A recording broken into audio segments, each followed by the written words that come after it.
আল্লাহ তাআলা আমাদের মাঝে রোজাকে ৪ টি ভাগে ফরজ করে দিয়েছেন আমাদের মাঝে। ১ নাম্বার হচ্ছে আল্লাহ তাআলা আমাদেরকে অভ্যাস করে দিয়েছেন। কিভাবে অভ্যাস করেছেন? আব্দুল্লাহ ইবনে মাসউদ রাদিয়াল্লাহু তাআলা আনহু হতে বর্ণিত, কানা নবী সাল্লাল্লাহু আলাইহি ওয়াসাল্লাম ইয়াসুমু সালাসাতা আইয়ামিন মিন শাহরি। নবী করিম সাল্লাল্লাহু আলাইহি ওয়াসাল্লাম প্রত্যেক মাসে ৩ টি রোজা রাখতেন। ৩ টি রোজা রাখতেন এবং নবী সাল্লাল্লাহু আলাইহি ওয়াসাল্লাম থেকে দেখে সাহাবায়ে কেরামও ৩ টি রোজা রাখতেন। এটা কিন্তু রোজা ৩০ টি রোজা ফরজ হওয়ার আগে এটা। এই আল্লাহ রাসূল ৩ টি রোজা রাখতেন। আমাদের প্রিয় নবী সাল্লাল্লাহু আলাইহি ওয়াসাল্লাম ৩ টি রোজা রাখতেন এবং নবী সাল্লাল্লাহু আলাইহি ওয়াসাল্লাম থেকে সাহাবায়ে কেরামও এই ৩ টি রোজা রাখতেন। তারপরে দ্বিতীয় ভাগ হচ্ছে আল্লাহ তাআলা আ ৩ টি একসাথে ৩০ টি রোজা ফরজ থাকার আল্লাহ তাআলা ১ টি রোজা ফরজ করে দিয়েছেন। আল্লাহ তাআলা ১ টি রোজা কিভাবে ফরজ করে দিয়েছেন? আল্লাহ তাআলা হযরত একদিন নবী করিম সাল্লাল্লাহু আলাইহি ওয়াসাল্লাম আব্দুল্লাহ ইবনে আব্বাস রাদিয়াল্লাহু তাআলা আনহু হতে বর্ণিত, বুখারী শরীফে হাদিসটা দেওয়া হয়েছে, বুখারী শরীফে হাদিসটা এসেছে। হাদিসটা হচ্ছে আব্দুল্লাহ ইবনে আব্বাস রাদিয়াল্লাহু তাআলা আনহু বলতো, আলী নবী সাল্লাল্লাহু আলাইহি ওয়াসাল্লাম একদিন নবী করিম সাল্লাল্লাহু আলাইহি ওয়াসাল্লাম কদিমা নবী সাল্লাল্লাহু আলাইহি ওয়াসাল্লাম গিয়েছিলেন মদিনার মধ্যে গিয়েছিলেন এবং তিনি যেটা দেখতে পাচ্ছিলেন যে র আল ইয়াহুদু ইয়াসুমা আশুরাহুমা আশুরাহা।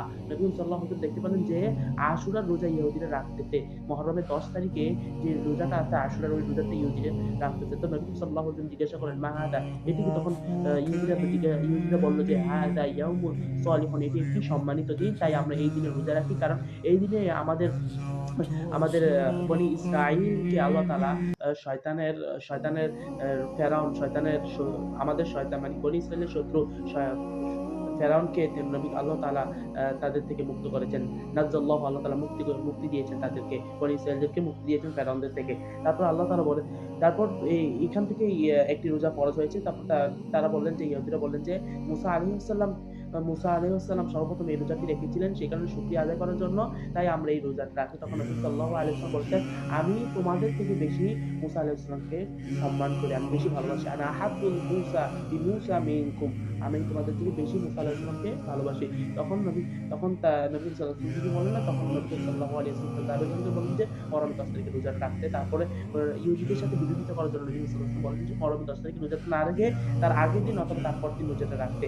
তারপর আল্লাহ তাআলা সরাসরি কোরআন মাজিদের মধ্যে ১৮৩ নম্বর আয়াতের মধ্যে আল্লাহ তাআলা বলছেন, কুতিবা আলাইকুমুস সিয়াম কামা কুতিবা আলাল লাযিনা মিন ক্বাবলিকুম লাআল্লাকুম তাত্তাকুন। যেভাবে তোমাদের উপর রোজা ফরজ করে দেওয়া হয়েছে, যেভাবে তোমাদের পূর্ববর্তীদের উপর রোজা ফরজ করে দেওয়া হয়েছে।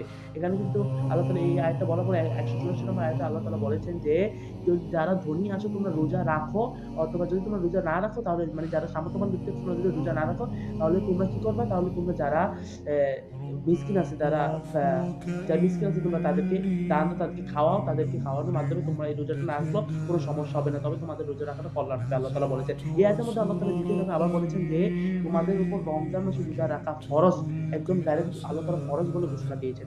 এই ৪ টি ধাপে আল্লাহ তাআলা রোজাকে ফরজ করে দিয়েছেন।